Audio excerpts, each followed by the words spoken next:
नमस्कार साथियों, स्वागत है आप सभी का आपके YouTube channel keep going with GK में। दोस्तों, भारतीय इतिहास से संबंधित महत्वपूर्ण टॉपिक, बौद्ध धर्म से संबंधित कुछ महत्वपूर्ण सवालों के ऊपर हम चर्चा करेंगे।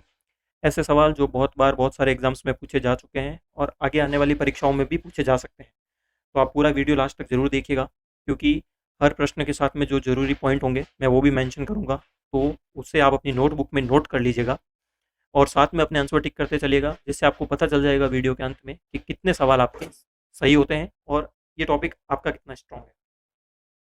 तो चलिए पहले सवाल के साथ में मैं स्टार्ट करता हूँ। किसे एशिया की रोशनी, द लाइट ऑफ एशिया कहा जाता है? ऑप्शन आपके सामने है। महात्मा गांधी को, गौतम बुद्ध को, माओ त्से को, अकबर को। सही जवाब क्या हो जाएगा इसका? ऑप्शन नंबर बी इसका सही हो जाएगा। महात्मा गौतम बुद्ध को द लाइट ऑफ एशिया कहा जाता है। एडविन आर्नोल्ड नामक व्यक्ति ने इस नाम से एक पुस्तक भी लिखी है। चलिए अगला सवाल देखिए। गौतम बुद्ध का जन्म कब हुआ था? ऑप्शन है 563 ईसा पूर्व, 558 ईसा पूर्व, 561 ईसा पूर्व या 544 ईसा पूर्व। सही जवाब क्या हो जाएगा इसका? ऑप्शन नंबर एक सही हो जाएगा, 563 ईसा पूर्व के अंदर। अगर पूछा जाए कहाँ पर हुआ था, तो कपिल वस्तु के निकट लुम्बिनी नामक गांव में हुआ था। और किस कुल में हुआ था ये भी सवाल बन जाता है, तो शाक्य क्षत्रिय कुल, इसके अंदर इनका जन्म हुआ था। माता पिता के नाम और बहुत बार एग्जाम में पूछे जा चुके हैं, पर चलिए फिर भी आप कमेंट करके बताइए कि गौतम बुद्ध के पिता का नाम क्या था और इनके बचपन का नाम क्या था, ये भी आप कमेंट करके बताइए। बहुत सिंपल सवाल है, स्कूल बुक्स में भी आते हैं। मैं अभी चाहता तो मेंशन करता, बट आप कमेंट करके बताइए। चलिए अगला सवाल देखते हैं। त्रिपिटक धर्म ग्रंथ है, किस धर्म का है? जैनों का, बौद्धों का, सिखों का या हिंदुओं का? सही जवाब क्या हो जाएगा इसका? ऑप्शन नंबर बी, बौद्धों का धर्म ग्रंथ है त्रिपिटक, जिसके तीन पार्ट हैं। सूत पिटक, विनय पिटक और अभिधम पिटक। सूत पिटक का अगर पूछा जाए, थोड़ा डीप अगर सवाल पूछते हैं तो पूछते हैं कि सूत पिटक के अंदर किसका वर्णन है, तो इसके अंदर बुद्ध के उपदेश दे रखे हैं। विनय पिटक का पूछा जाए तो उसके अंदर जो बौद्ध संगत हैं उनके नियमों के बारे में है। और अभिधम पिटक जो है वो बौद्धों का एक दार्शनिक ग्रंथ बोल सकते हैं, इसके अंदर दार्शनिक विचार दे रखे हैं बौद्ध धर्म के। अगला सवाल देखते हैं। बुद्ध ने निम्नलिखित में से किस स्थान पर महापरिनिर्वाण मृत्यु को प्राप्त किया था? कुशीनगर में, कपिलवस्तु में, पावा में या कुंडग्राम में? सही जवाब क्या हो जाएगा इसका? ऑप्शन नंबर एक सही हो जाएगा। कुशीनारा भी बोलते हैं इसे और कुशीनगर भी बोलते हैं। कुशीनगर में हुआ था कब? 483 ईसा पूर्व में, 483 बीसी में। 80 वर्ष की इनकी आयु थी। और कुशीनगर कहाँ पर था? तो हिरण्यवती नदी के तट पर। बहुत बार पूछा जा सकता है कौन सी नदी के तट पर, तो हिरण्यवती नदी। नोट करते चलिएगा। अगला सवाल देखते हैं। कौन से राजा ने बौद्धों के लिए विख्यात विक्रमशिला विश्वविद्यालय की स्थापना की थी? कौन सा विश्वविद्यालय? विक्रमशिला। महिपाल, देवपाल, गोपाल या धर्मपाल? तो ऑप्शन नंबर डी सही हो जाएगा। ये यहाँ पे थोड़ा पीडीएफ में मिसप्रिंट है, ये ऑप्शन डी है, धर्मपाल। पालवंशी राजा थे धर्मपाल। इन्होंने जो है 8वीं शताब्दी में बिहार के भागलपुर प्रांत में विक्रमशिला विश्वविद्यालय की स्थापना की थी। आगे बढ़ते हैं। अगला सवाल। कनिष्क किसके द्वारा तृतीय बौद्ध संगति को संरक्षण प्रदान किया गया था? ऑप्शन है कनिष्क, अशोक, महाकश्यप और उपाली। सही जवाब क्या हो जाएगा इसका? ऑप्शन नंबर बी सही हो जाएगा। मौर्य सम्राट अशोक के शासनकाल में तृतीय बौद्ध संगति हुई थी। टोटल कितनी हुई थी? 4 हुई थी। तीसरी किसके शासनकाल में हुई थी? अशोक के काल में हुई थी। कब हुई थी? तो 250 ईसा पूर्व में। 250 ईसा पूर्व, 250 ईसा पूर्व में। कहाँ पर स्थान पूछा जाए तो पाटलिपुत्र के अंदर। और अगर अध्यक्ष का नाम पूछा जाए तो मोगलीपुत्र तिस। सम्राट अशोक के शासनकाल में 250 ईसा पूर्व में बौद्ध धर्म की तृतीय संगति हुई थी। स्थान था पाटलिपुत्र और अध्यक्ष थे मोगलीपुत्र तिस। नोट करते चलिएगा। चलिए अगला सवाल। बौद्ध ग्रंथ त्रिपिटकों की रचना निम्नलिखित में से किस भाषा में की गई है? किस भाषा में? संस्कृत में, अर्धमागधी में, पाली में या प्राकृत में? सही आंसर क्या हो जाएगा? ऑप्शन नंबर सी, पाली भाषा में हो जाएगा। ये जनसाधारण की भाषा थी, ताकि सब तक इजीली मैसेज पहुंचाया जा सके और सबको समझने में आसानी रहे, इसलिए पाली भाषा के अंदर इनकी रचना की गई थी। आगे बढ़ते हैं। अगला सवाल देखिए। किस शासक के शासनकाल में नेपाल में बौद्ध धर्म का गमन हुआ? नेपाल में बौद्ध धर्म का गमन किस शासक के काल में हुआ? समुद्रगुप्त के समय, अशोक के समय, चंद्रगुप्त के समय या हर्षवर्धन के समय? सही जवाब क्या हो जाएगा इसका? Option number B. चलिए आगे बढ़ते हैं। सांची क्यों विख्यात है? सांची क्यों विख्यात है? चट्टान काट कर बनाए गए मंदिर है वहां पर, सबसे बड़ा बौद्ध स्तूप है वहां पर, गुहा चित्रकारी के लिए या अशोक के शिलालेख के लिए?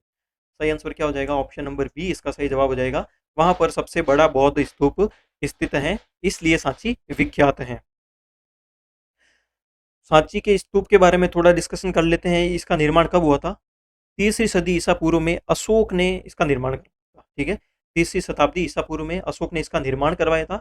और उसके बाद में शुंग वंश का राजा था अग्निमित्र, उसने इसका जीर्णोद्धार किया और उसको और विशाल बना दिया। अशोक के समय ये थोड़ा छोटा था और शुंग वंशी राजा अग्निमित्र ने इसका जीर्णोद्धार करवा के इसे थोड़ा और बड़ा बनवा दिया था। एक सवाल और बन सकता है कि सांची के स्तूप की खोज किसने की थी? तो जनरल टेलर ने इसकी खोज की थी एमपी के अंदर 1818 में। 1818 में। सब नोट कर लीजिएगा आराम से। अगला सवाल देखते हैं। गौतम बुद्ध द्वारा अपने धर्म में दीक्षित किया जाने वाला अंतिम व्यक्ति कौन था? आनंद, सारिपुत्र, मोगलान और सुभद। सही जवाब क्या हो जाएगा? ऑप्शन नंबर डी इसका सही जवाब है, सुभद। कुशीनगर का रहने वाला था। अगला सवाल।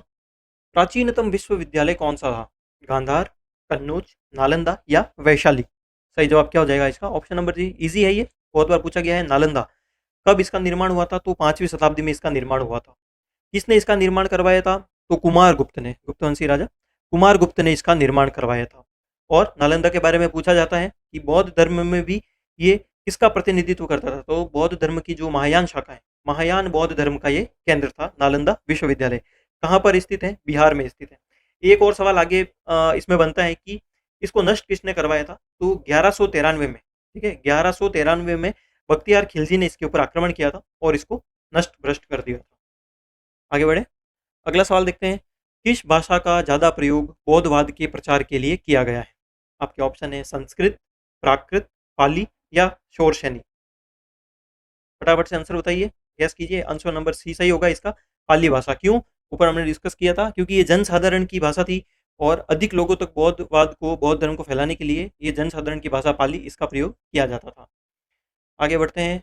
बोधिसत्व पद्म पाणी का चित्र सर्वाधिक प्रसिद्ध और प्रायचित्रित चित्रकारी है जो कि कहाँ पर है? बोधिसत्व पद्म पाणी का एक चित्र है, वो कहाँ पर स्थित है?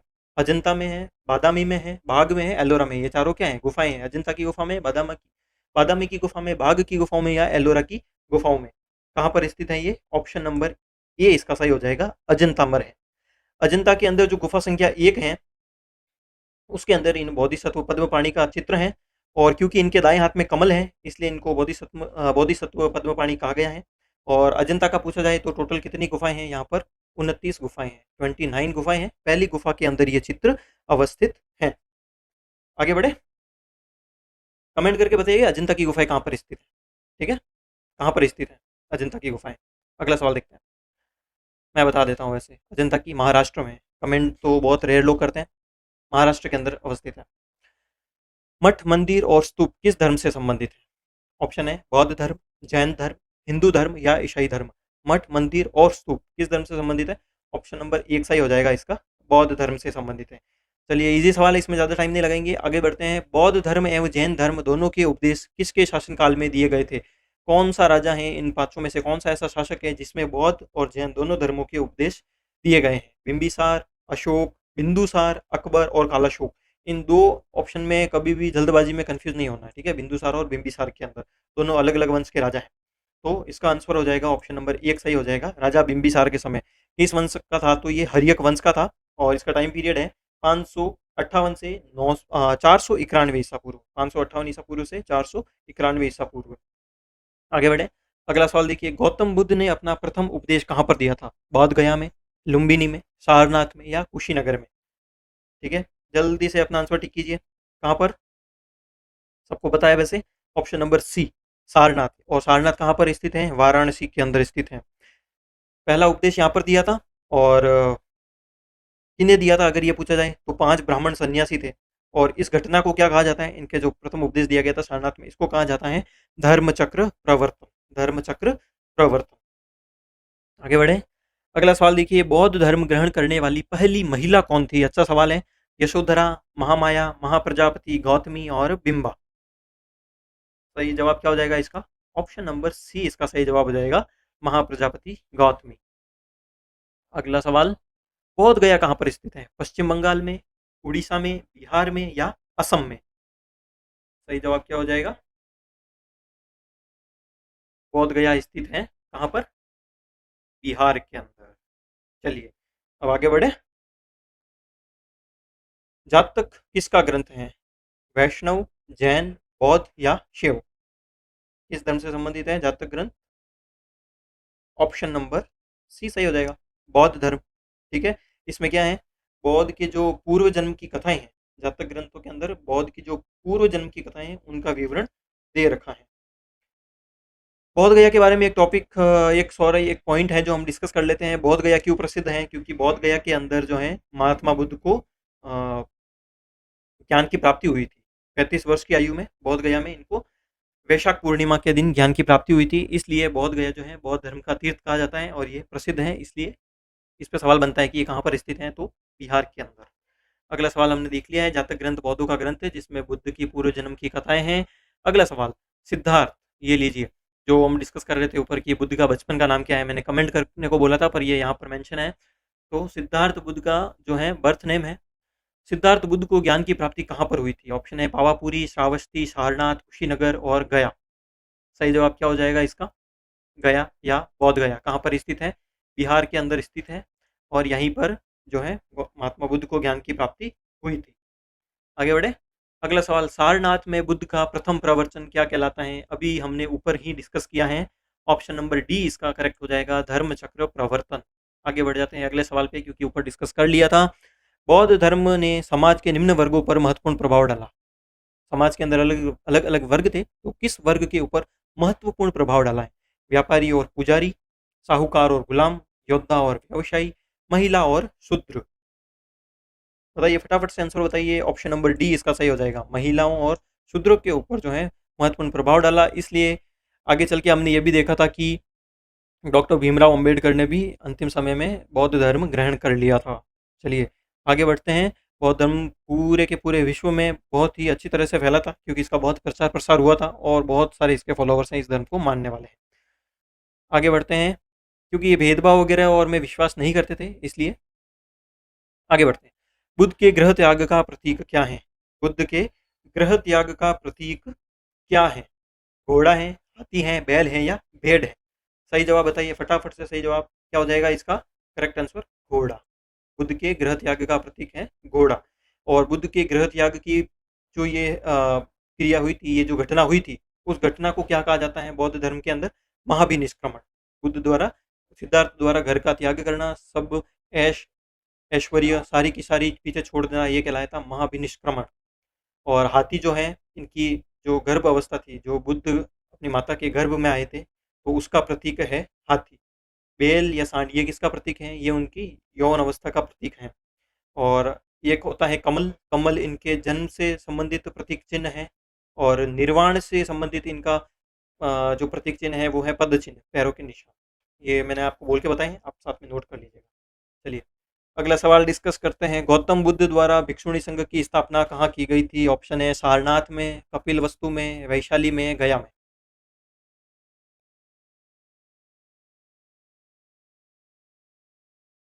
भिक्षुणी संघ की स्थापना कहाँ की गई थी? ऑप्शन नंबर सी सही हो जाएगा, वैशाली के अंदर। अगला सवाल, सर्वप्रथम शून्यवाद, शून्यता का सिद्धांत का प्रतिपादन करने वाले बौद्ध दार्शनिक का नाम बताइए। असंग, वसुबंधु, नागार्जुन या दिग्नांग। ऑप्शन नंबर सी सही हो जाएगा, नागार्जुन।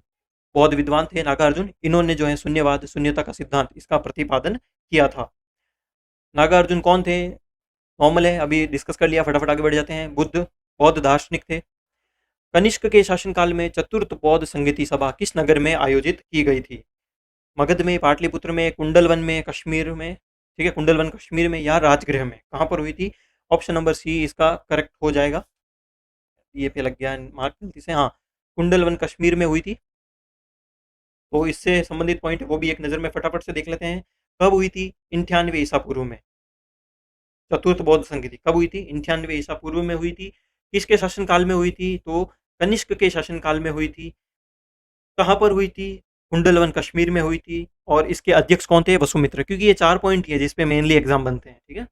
तो आगे बढ़ जाते हैं, अगला सवाल देख लेते हैं फटाफट से। तृतीय बौद्ध संगीति कहाँ आयोजित की गई थी? ऊपर हम देख चुके हैं, फटाफट से इसका आंसर बता दीजिए। वत्स में, पाटलिपुत्र में, कौशाम्बी में या कश्मीर में? ऑप्शन नंबर बी सही हो जाएगा, पाटलिपुत्र में, अशोक के समय। अशोक के शासनकाल में बौद्ध संगीति किस नगर में आयोजित की गई थी? मगध में, पाटलिपुत्र में, सारनाथ में या राजगृह में? कहाँ पर की गई थी? पाटलिपुत्र में। देखिए एक ही ये टॉपिक है, इसमें से घुमा घुमा के कितनी भी तरह के कैसे भी सवाल बन सकते हैं, कुछ भी आ सकते हैं। प्रैक्टिस करेंगे, हम सब पढ़ के रखते हैं, पर हम बहुत बार कन्फ्यूज़ हो जाते हैं क्योंकि हम सवाल नहीं करते। तो आप साथ-साथ में सवाल करते चलिएगा अच्छे से। एक ही चीज़ के ऊपर 2 से 3 से 4 सवाल बन जाते हैं। अगला सवाल देखिए, निम्नलिखित में से कौन-सी बात बौद्ध धर्म तथा जैन धर्म में समान नहीं है? समान नहीं है। अहिंसा, वेदों के प्रति उदासीनता, आत्मदमन, रीति-रिवाजों की अस्वीकृति। तो कौन-सा समान नहीं है? ऑप्शन नंबर सी सही हो जाएगा, ठीक है? जैन धर्म के अंदर ऐसे बोलते थे कि शरीर को कष्ट देना चाहिए, ठीक है? उससे मोक्ष की प्राप्ति होती है, पर बौद्ध धर्म कहता है कि शरीर को बिना कष्ट दिए भी जो है आराम से मोक्ष को प्राप्त किया जा सकता है। तो ये चीज़ जो है इन दोनों में कॉमन नहीं है। बाकी अहिंसा दोनों में है, वेदों को दोनों ही नहीं मानते थे और रीति-रिवाजों और कर्म-कांडों से भी ये दूर थे। अगला सवाल देख लेते हैं, निम्नलिखित में से किस नगर में प्रथम बौद्ध संगीति सभा आयोजित की गई थी? ये एक ऐसा टॉपिक है जिसमें से 10 से 15 सवाल ईज़िली बन सकते हैं, अलग-अलग टाइप के वो भी। तो बताइए प्रथम बौद्ध संगीति या प्रथम बौद्ध सभा कहाँ आयोजित की गई थी? ऑप्शन नंबर सी इसका सही हो जाएगा, राजगृह के अंदर, ठीक है? शासक का नाम पूछा जाए कि प्रथम बौद्ध संगीति किस शासक के काल में हुई थी? तो अजातशत्रु के समय। कब हुई थी? तो 483 ईसा पूर्व में। और पूछा जाए कि अध्यक्ष कौन था? तो महाकश्यप था, ठीक है? समझ में नहीं आया वीडियो को थोड़ा पीछे करके रोक के दोबारा देख के जो भी पॉइंट मैंने बोले हैं आप नोट कर लीजिए। मैं 2 से 3 से 4 बार बोलूँगा तो वीडियो लंबा हो जाएगा और इरिटेटिंग भी हो जाता है। ढंग से सुन के साथ में नोट कर सकते हैं आप। आजीवक संप्रदाय के संस्थापक कौन थे? आजीवक संप्रदाय के संस्थापक कौन थे? उपाली, आनंद, स्थूलभद्र या मक्खली गौशाल? बताइए सही जवाब क्या हो जाएगा इसका? ऑप्शन नंबर डी सही हो जाएगा। मक्खली गौशाल जो है वो आजीवक संप्रदाय के संस्थापक थे। बौद्ध धर्म के अंदर ही ये सवाल पूछे जाता है बहुत बार।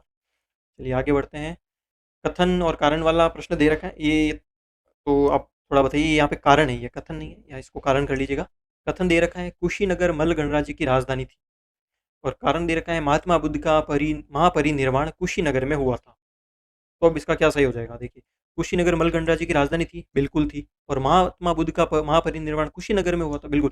अब कथन और कारण दोनों सही है, पर इनका कोई रिलेशन नहीं है, तो ये इसकी व्याख्या नहीं करता। तो ऑप्शन नंबर बी सही हो जाएगा, ठीक है? ये दोनों सही हुए तो जरूरी नहीं है कि इसकी व्याख्या भी करता हो, ठीक है? तो इस चीज़ का एग्जाम में थोड़ा ध्यान रखिए। ए और आर दोनों सही है, पर आर जो है एक की व्याख्या नहीं करता। आगे बढ़े, अगला सवाल देखिए, निम्न नामांकित कथनों का विचार करें एवं चैत्य व विहार में क्या अंतर है, ये बताना है। पहला देखिए, विहार पूजा स्थल होता है जबकि चैत्य बौद्ध भिक्षुओं का निवास स्थान होता है। सेकंड, चैत्य पूजा स्थल होता है जबकि विहार निवास स्थान होता है। दोनों में विशेष कोई अंतर ही नहीं है। विहार एवं चैत्य दोनों ही निवास स्थान के रूप में प्रयोग हो सकते हैं। बताइए सही जवाब बताइए इसका। ऑप्शन नंबर बी सही होगा। चैत्य जो है वो पूजा स्थल है, इसको अच्छे से याद रखना है। चैत्य के अंदर पूजा स्थल होते थे, और विहार यहाँ पर जो है वो बौद्ध भिक्षु निवास करते थे। विहार में निवास करते थे, चैत्य में पूजा पाठ करते थे। That's it. आगे बढ़ जाते हैं। अगला सवाल देखिए, बुद्ध की मृत्यु के बाद प्रथम बौद्ध संगीति की अध्यक्षता किसने की थी? अभी अभी हमने इसके ऊपर डिस्कशन किया है। ऊपर ए, महाकश्यप ने बुद्ध की मृत्यु के बाद प्रथम बौद्ध संगीति की अध्यक्षता की थी। आगे बढ़िए, निम्नलिखित में से बुद्ध के जीवन काल में ही संघ प्रमुख होना चाहता था? निम्नलिखित में से कौन बुद्ध के जीवन काल में, मतलब जब बुद्ध जीवित थे तभी संघ का प्रमुख होना चाहता था? देवदत्त था, महाकश्यप था, उपाली था, या आनंद था? कौन था? देवदत्त था। ये बुद्ध का चचेरा भाई था और ये इनके जीवन काल में संघ का प्रमुख होना चाहता था। आगे बढ़ जाते हैं। अगला सवाल, हेलियोडोरस का बेस नगर अभिलेख संदर्भित है संकर्षण तथा वासुदेव से, संकर्षण तथा प्रद्युम्न से, संकर्षण प्रद्युम्न तथा वासुदेव से, और केवल वासुदेव से? केवल नहीं है, केवल, केवल वासुदेव से। आपको ये पीडीएफ अगर चाहिए हो तो जो हमारी इंस्टाग्राम हैंडल, इसमें आप कमेंट करके बता सकते हैं, या मेल कर सकते हैं, या जो अपना टेलीग्राम चैनल है इसी नाम से, उसको ज्वाइन कर लीजिएगा। मैं उसके ऊपर अपलोड कर लूँगा, तो आप वहाँ से भी डाउनलोड कर सकते हैं, ठीक है? हाँ, इसका आंसर बताइए। इसका आंसर क्या हो जाएगा? ऑप्शन नंबर डी हो जाएगा। हेलियोडोरस का जो बेस नगर अभिलेख है वो केवल वासुदेव से ही संबंधित है। कहाँ पर स्थित है बेस नगर? ये है एमपी के अंदर विदिशा जिले में। एमपी विदिशा जिले के अंदर बेस नगर है, और यहाँ पर जो सुंग वंश के राजा थे, सुंग वंश के 9वें राजा थे भागभद्र, ठीक है, उनके शासनकाल के 14वें वर्ष में, ये सवाल बन सकता है, मैं ऐसे ही एक्सप्लेन नहीं कर रहा हूँ, ठीक है? इसके ऊपर जो स्टेटमेंट वाले क्वेश्चन है वो बन सकते हैं कि हेलियोडोरस का बेस नगर अभिलेख कब बना था, कौन से राजा के समय बना था, ठीक है, किसने बनवाया था, किससे संबंधित है, ये सब सवाल बन सकते हैं।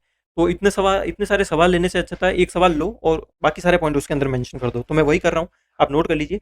सुंग वंश का राजा था भागभद्र, सुंग वंश का 9वां राजा। उसके शासन के 14वें साल में यवन नरेश एंटियाल किट्स, कौन सा राजा? यवन का राजा एंटियाल किट्स, उसका ये राजदूत था हेलियोडोरस। ठीक है, उसने वेस नगर के अंदर ये अभिलेख बनवाया था। आगे बढ़ते हैं। बौद्ध धर्म के विषय में कौन से कथन सही है? पहला, उसने वर्ण एवं जाति का अस्वीकार नहीं किया, उसने ब्राह्मण वर्ग की सर्वोच्च सामाजिक कोटि को चुनौती दी, उसने कुछ एक शिल्पों को हीन निम्न माना। बताइए कौन सा सवाल सही है, कौन सा कथन सही है इसके अंदर? उसने वर्ण एवं जाति का अस्वीकार नहीं किया, पहला सही है। उसने ब्राह्मण वर्ग की सर्वोच्च सामाजिक कोटि को चुनौती दी, दूसरा भी सही है। उसने कुछ एक शिल्पों को हीन या निम्न श्रेणी में माना है, ये भी सही है। तो इसका सही जवाब क्या हो जाएगा? ऑप्शन नंबर सी सही हो जाएगा। एक, दो और तीन, तीनों ही तीनों सही है। आगे बढ़ जाते हैं। निम्नलिखित चार स्थानों में हुई बौद्ध संगतियों का सही कालक्रम नीचे दिए गए हैं, उसके कूट से ज्ञात करना है। ठीक है, जो चार बौद्ध संगीतें हुई थी, पहले कहाँ हुई थी, दूसरी कहाँ हुई थी, तीसरी कहाँ हुई थी, चौथी कहाँ हुई थी, उनका सही कालक्रम के हिसाब से बताना है हमको।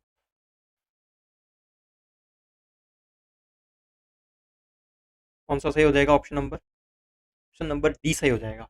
पहली हुई थी राजगृह के अंदर, फिर हुई थी वैशाली के अंदर, फिर हुई थी पाटलिपुत्र के अंदर, और फिर हुई थी कुंडलवन के अंदर। आप स्क्रीन के ऊपर देख सकते हैं, मैंने एक बार के लिए पूरी डिटेल दे दी है कि कब हुई थी, किसके शासनकाल में हुई थी, कौन से स्थान पर हुई थी, और अध्यक्ष कौन था। चारों बौद्ध संगीतियाँ, उसका स्थान, उसके शासक, उसका टाइम पीरियड और उसके अध्यक्ष स्क्रीन के ऊपर आपको दिख जाएगा इस सवाल के बाद में। तो ये हो गया, इसका ऑप्शन नंबर डी सही हो जाएगा। अगले सवाल की तरफ बढ़ जाते हैं। गौतम बुद्ध ने अपनी मृत्यु के उपरांत बौद्ध संघ के नेतृत्व के लिए किसे नामित किया था? आनंद को, महाकश्यप को, किसी को नहीं, या उपालि को? ठीक है, कौन सा सही हो जाएगा? ऑप्शन नंबर सी सही हो जाएगा। गौतम बुद्ध ने किसी को भी नामित इनमें से नहीं किया था। आगे बढ़ते हैं। बौद्ध शिक्षा का केंद्र कहाँ पर है? विक्रमशिला, वाराणसी, गिरनार या उज्जैन? ऊपर हमने इसके सवाल भी देखा है इससे संबंधित, कहाँ पर? विक्रमशिला से संबंधित बौद्ध शिक्षा का केंद्र कहाँ पर था? विक्रमशिला विश्वविद्यालय। आगे बढ़ते हैं। भारत में सबसे बड़ा बौद्ध स्तूप कहाँ पर है? पर डिस्कस कर चुके हैं, सांची का। जो सवाल पहले ऊपर किसी पॉइंट के साथ डिस्कस हो गया है तो उसमें ज़्यादा टाइम नहीं लगाना, फटाफट फटाफट आपको भी फटाफट से टिक करते हुए चलना है। अगला सवाल देखिए, भारत में सबसे प्राचीन विहार कहाँ पर है? नालंदा, उदंतपुरी, विक्रमशिला या भाजा? डिस्कस कर चुके हैं ये भी। ए नालंदा सही जवाब हो जाएगा। अगला सवाल देखिए फटाफट। निम्नलिखित में से कौन सा एक अन्य तीनों के समकालिक नहीं था? कौन सा एक अन्य तीनों के समकालिक नहीं था? बिंबिसार, गौतम बुद्ध, मिलिंद या प्रसेनजीत? तो बिंबिसार, गौतम बुद्ध और प्रसेनजीत ये सेम टाइम पीरियड के थे। मिलिंद नहीं था, मिलिंद इनसे संबंधित नहीं था। मिलिंद कौन है? इंडो ग्रीक शासक मिनंडर, हमने सुना है मिनंडर का नाम, ठीक है, जिसके ऊपर मिलिंद पन्हो नामक ग्रंथ लिखा गया है। 6ठी शताब्दी के अंदर ये शासक था। और मिलिंद पन्हो ग्रंथ जिसके अंदर क्या दे रखा है? बौद्ध भिक्षु नागसेन और ये जो इंडो ग्रीक शासक था मिनांडर, इनके बीच में जो वार्ता हुई है, डिस्कशन हुआ है, उसके बारे में मिलिंद पन्हो के अंदर बताया गया है। तो इसका टाइम पीरियड अलग है, 6ठी शताब्दी में था, और बाकी तीनों समकालिक थे। आगे बढ़ जाते हैं। अगला सवाल देखिए। प्राचीन भारत के बौद्ध मठों में पवरन नामक समारोह आयोजित किया जाता था। जो सवाल देख लीजिए, पवरन नामक समारोह आयोजित किया जाता था प्राचीन भारत के बौद्ध मठों में, जो कि संघ परिनायक और धर्म व विनय विषयों पर एक एक वक्ता को चुनने का अवसर होता था। किसी नए व्यक्ति को बौद्ध संघ में प्रवेश देने का समारोह था, जिसमें उसका सिर मुंडवा दिया जाता था और पीले वस्त्र दिए जाते थे। अगला पॉइंट। वर्षा ऋतु के दौरान मठों में प्रवास के समय बौद्ध भिक्षुओं द्वारा किए गए अपराधों की स्वीकृति का अवसर होता था। और डी, आषाढ़ की पूर्णिमा के अगले दिन बौद्ध भिक्षुओं के एकत्र होने का अवसर होता था, जब वे वर्षा ऋतु के आगामी 4 महीनों के लिए निश्चित आवास चुनते थे। चारों पॉइंट अच्छे से पढ़ लीजिए, ए, बी, सी और डी, और अपना सही जवाब चुन लीजिए। इसका सही जवाब हो जाएगा ऑप्शन नंबर सी। वर्षा ऋतु के दौरान मठों में प्रवास के समय बौद्ध भिक्षुओं द्वारा किए गए अपराधों की स्वीकारोक्ति का अवसर होता था पवरन। सिंपल, याद रखना पड़ेगा इसको। अगला सवाल देखिए। कश्मीर में कनिष्क के शासनकाल में जो बौद्ध संगति आयोजित हुई थी, उसकी अध्यक्षता किसने की थी? पाशर्व, Nagarjuna, Shudraka, Vasumitra?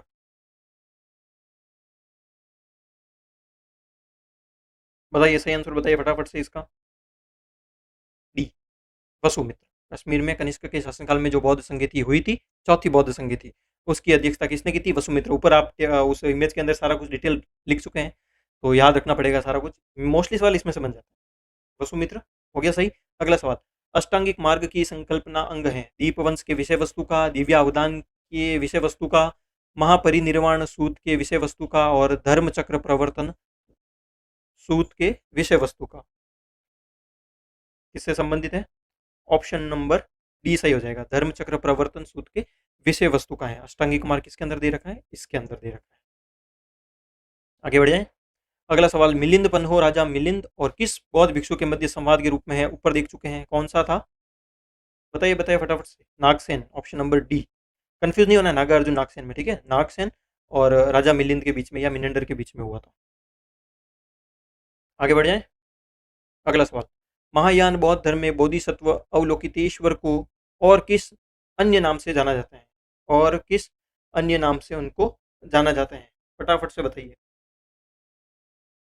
Option number A होगा, बी होगा, सी होगा या डी होगा?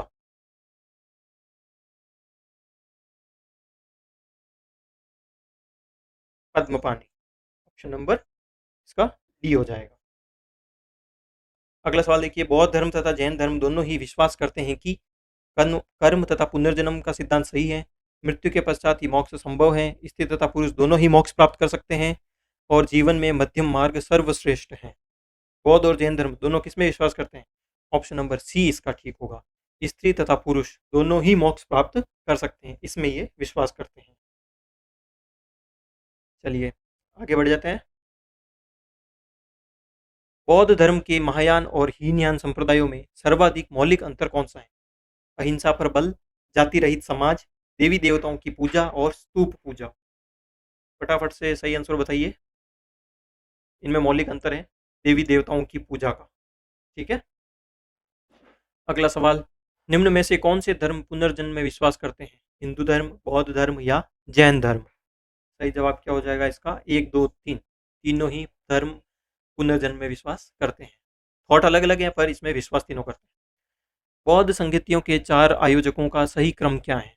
बौद्ध संगीतियों के चार आयोजकों का सही क्रम मतलब वही बौद्ध संगीतियाँ कौन से शासकों के शासनकाल में हुई थी? एक, दो, तीन, चार, चार संगीतियाँ कौन कौन से राजा के समय? सही क्रम चुनिए। Option A, option B, option C, option D. क्या हो जाएगा ठीक? ऑप्शन नंबर डी सही हो जाएगा। पहली बौद्ध संगति अजात शत्रु के समय, दूसरी कालाशोक के समय, तीसरी अशोक के समय और चौथी कनिष्क के समय। आगे बढ़ जाते हैं फटाफट से। निम्न में से कौन सा एक त्रिपिटक का अंग नहीं है? ऊपर बता दिया, सूत पिटक, विनय पिटक, अभिधम पिटक, जातक। जातक ग्रंथ बौद्ध की पुनर्जन्म की पूर्व जन्म की कथा है, ये इनका अंग नहीं है। अगला सवाल, महात्मा बुद्ध किस क्षत्रिय कुल के थे? शाक्य, जांत्रिक, कौशल या कौली? सबसे पहले सवाल के अंदर ही बता दिया था, शाक्य क्षत्रिय कुल के थे महात्मा बुद्ध। अगला सवाल, कौन सा सम्मिलित नहीं है? गौतम बुद्ध, जो गौतम नाम है, सॉरी गौतम, ये बुद्ध का गोत्र नाम है। सिद्धार्थ बुद्ध के बचपन का नाम है। बुद्ध संबोधि प्राप्त ज्ञान प्राप्ति के बाद बड़ा नाम है। तो तीनों ही सही है और ये पूछ रहा है कौन सा सम्मिलित नहीं है, तो इनमें से कोई भी नहीं है इसका आंसर, क्योंकि तीनों ही सम्मिलित है। आगे बढ़े। सूची एक दे रखी है, सूची दो दे रखी है और मिलाना है, लगभग आपको आइडिया लग जाएगा। महाभिनिष्क्रमण, इनके घर त्यागने की घटना। संबोधि, ज्ञान प्राप्ति की घटना। धर्मचक्र परिवर्तन, सारनाथ में जो प्रथम उपदेश दिया था। और महापरिनिर्वाण, जो इनकी मृत्यु हुई थी, ठीक है, ये मृत्यु की घटना। एक, दो, तीन, चार, चारों ही सम्मिलित हैं। ऑप्शन हो जाएगा ए, बी, सी, डी। अगर ऑप्शन बनता है तो मैंने डायरेक्ट बता दिया है, चलेगा ना? चलिए अगला सवाल, बुद्ध में वैराग्य भावना किन चार दृश्यों के कारण बलवती हुई? कौन सी चार घटनाएं थी? Option A, option B, option C, option D. सही जवाब क्या हो जाएगा इसका? ऑप्शन नंबर ए सही हो जाएगा। उनको बुड्ढा दिखा था, उनको एक रोगी दिखा था, लाश दिखी थी और एक सन्यासी दिखा था। चलिए अगला सवाल, बुद्ध ने सर्वाधिक उपदेश कहाँ पर दिए? श्रावस्ती में, पावा में, गांधार में या उज्जैन में? कहाँ पर दिए हैं सबसे ज्यादा? श्रावस्ती के अंदर सर्वाधिक उपदेश दिए हैं इन्होंने, श्रावस्ती के अंदर। अगला सवाल, बुद्ध चरित्र के रचनाकार कौन है? अश्वघोष, वसुमित्र, बुधास या जाम? सही जवाब क्या हो जाएगा? बुद्ध चरित्र के रचनाकार कौन है? ऑप्शन नंबर ए सही हो जाएगा, अश्वघोष। अश्वघोष बुद्ध चरित्र के रचनाकार हैं। अश्वघोष किसके दरबार में थे, ये भी सवाल बन सकता है, तो कनिष्क के दरबार के अंदर थे, ठीक है। अगला सवाल देखिए, महाविभाष शाख, महाविभाष शाख इसके रचयिता कौन है? वसुमित्र, असंग, नागार्जुन या अश्वाघोष? माफ कीजिएगा, ऑप्शन नंबर ये इसका सही हो जाएगा। महाविभास शाखा के रचयिता हैं वसुमित्र। अगला सवाल देखते हैं, वो कौन सी बौद्ध रचना गीता के समान पवित्र मानी जाती है? जातक, धम्मपद, पिटक या बानी? गीता के समान पवित्र मानने जाने वाली बौद्ध रचना है सेकंड नंबर धम्मपद। धम्म के बारे में बता रखा है। अगला, योगाचार या विज्ञानवाद के प्रतिपादक? योगाचार या विज्ञानवाद के प्रतिपादक कौन थे? नागार्जुन, मैत्रेयनाथ, अश्वघोष या महाकालय? ऑप्शन नंबर इसका बी ठीक हो जाएगा एकदम, मैत्रेयनाथ। अगला देखते हैं, भारत से दक्षिण की ओर के देशों में बौद्ध धर्म का कौन सा संप्रदाय प्रचलित हुआ? भारत से दक्षिण की ओर जो देश है उसमें बौद्ध धर्म का कौन सा संप्रदाय फेमस हुआ? हीनयान, महायान, शून्यवाद या इनमें से कोई नहीं? ऑप्शन नंबर ए इसका ठीक हो जाएगा, हीनयान। अगला देखें, भारत से उत्तर की ओर के देशों में, अब देखिए ये क्या था, भारत से दक्षिण की ओर, अब ये भारत से उत्तर की ओर के देशों में बौद्ध धर्म के जिस संप्रदाय का प्रचलन हुआ उसका नाम पूछ रहे हैं। ऑप्शन नंबर बी, महायान सही आंसर हो जाएगा। हीनयान, महायान, शून्यवाद कौन सा? महायान। अगला सवाल, बौद्ध धर्म का मूलाधार है? 4 आर्य सत्य, अष्टांगिक मार्ग, त्रिरत्न या इनमें से कोई नहीं? तो मूल आधार कौन से हैं?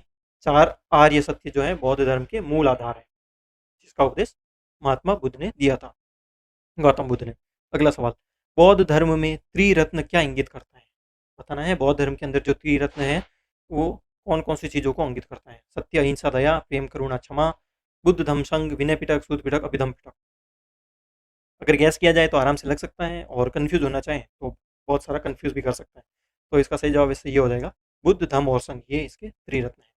अगला सवाल, बौद्ध धर्म को भारत में अंतिम राजकीय संरक्षण किस वंश के शासकों ने दिया? कौन से वंश के राजाओं ने अंतिम राजकीय संरक्षण प्रदान किया था? बंगाल के पाल, गुजरात के चालुक्य, अजमेर के चौहान या इनमें से कोई नहीं? सही जवाब क्या हो जाएगा? ऑप्शन नंबर ए, पाल वंश के राजा बौद्ध धर्म को बहुत मानते थे और बंगाल के जो पाल थे उन्होंने इसको राजकीय संरक्षण प्रदान किया था अंतिम। सॉरी। अगला सवाल, निम्नलिखित में से कौन सा बौद्ध पवित्र स्थल निरंजना नदी पर स्थित है? निरंजना नदी पर बोध गया, कुशीनगर, लुम्बिनी या पावापुरी? सही जवाब क्या हो जाएगा? ऑप्शन नंबर एक, बोध गया। आगे बढ़ते हैं, अगला सवाल देखिए, गौतम बुद्ध का गुरु कौन था? गौतम बुद्ध के गुरु कौन थे? पाणिनि, आलार कलाम, कपिल, महर्षि पतंजलि? छोटी छोटी क्लासेस से पढ़ते आ रहे हैं, ऑप्शन नंबर बी ठीक हो जाएगा इसका, आलार कलाम। आगे बढ़ जाए, चलिए अगला सवाल, राजगृह वैशाली और पाटलिपुत्र में निम्नलिखित में से कौन सी एक समानता है? राजगृह वैशाली और पाटलिपुत्र में निम्नलिखित में से कौन सी एक समानता है? स्थविरवादियों का पाली धर्म सूत्र वहाँ संकलित हुआ था, अशोक के प्रमुख शिलालेख वहाँ पाए गए, ये स्थान महासंगिकों के बौद्ध धर्म सूत्रों के संकलन से संबंधित हैं, ये वे स्थान है जहाँ बौद्ध संगति हुई थी। फटाफट से आंसर बताइए, फटाफट से। ऑप्शन नंबर डी सही है, ये वे स्थान हैं जहाँ पर बौद्ध संगतियाँ हुई थी। अगर पढ़ रखा है तो प्रश्न देखते याद आ जाएगा, राजगृह हो गया, वैशाली हो गया, पाटलिपुत्र हो गया, और एक और कौन सा था? कुंडलवन कश्मीर, यहाँ पर बौद्ध संगतियाँ हुई थी। दोस्तों आई होप आपको ये वीडियो अच्छा लग रहा होगा, ठीक है? तो वीडियो को लाइक किए बिना मत जाइएगा, पूरा वीडियो लास्ट तक देखिएगा, ठीक है? और इसी तरह के और वीडियो मिलते रहेंगे, चैनल को सब्सक्राइब कर लीजिएगा। चलिए अगला सवाल देख लेते हैं फटाफट से, बुद्ध ने अपने जीवन की अंतिम वर्षा ऋतु कहाँ पर बिताई थी? बुद्ध ने अपने जीवन की अंतिम वर्षा ऋतु कहाँ पर बिताई थी? श्रावस्ती में, वैशाली में, कुशीनगर में या सारनाथ में? कहाँ पर बिताई थी? कुशीनगर के अंदर। इनका जो अंतिम समय था वो भी कहाँ बीता? कुशीनगर के अंदर। आज का लास्ट सवाल देखिए, अशोकाराम विहार निम्नलिखित में से किस स्थान पर स्थित था? वैशाली में, पाटलिपुत्र में, कौशाम्बी में या श्रावस्ती में? अशोकाराम विहार कहाँ पर स्थित था? ऑप्शन नंबर बी इसका सही हो जाएगा, पाटलिपुत्र के अंदर। तो दोस्तों मैंने वैसे अगर बनाना चाहें तो इसके ऊपर 100-150 सवाल भी आराम से बन सकते हैं। अभी मैंने कुछ 70 के आसपास सवाल इसके अंदर लिए हैं। आई होप आपको समझ में आया होगा। और ये सिर्फ 70 सवाल नहीं है, मैंने जो साथ में इंपॉर्टेंट पॉइंट ऐड किए हैं, अगर आप उनको जोड़ के चलें तो ये कम से कम 100-120 तो ऑलरेडी वैसे भी पार हो चुका है। तो आई होप आपने ध्यान से सुना होगा, ठीक है? अगर ऐसे ही देख लिया कौन से प्रश्न का उत्तर कौन सा है ऐसे के चक्कर में, तो बहुत सारी डिटेल्स आपसे मिस हो गई होगी। तो अगर नहीं भी देखा है, फटाफट देख लिया है तो वापस भी देख सकते हैं। वीडियो को लेके आपके जो भी सजेशन है, कोई डाउट है, कोई आप कमेंट करना चाहते हैं कि सर ये नहीं बताया या आप इस तरह से बताइए थोड़ा, तो हम एक और वीडियो और बना सकते हैं, पर उसके लिए आपको कमेंट करना पड़ेगा। वीडियो अच्छा लगा है तो लाइक शेयर कीजिए। इसी तरह से और टॉपिक आपको मिलते रहेंगे, तो चैनल को सब्सक्राइब करना मत भूलिएगा। पीडीएफ के लिए टेलीग्राम चैनल ज्वाइन कर लीजिएगा, ठीक है? जल्दी मिलेंगे नेक्स्ट वीडियो के साथ में, तब तक के लिए अपनी तैयारी को जारी रखिए। Keep going. जय हिंद।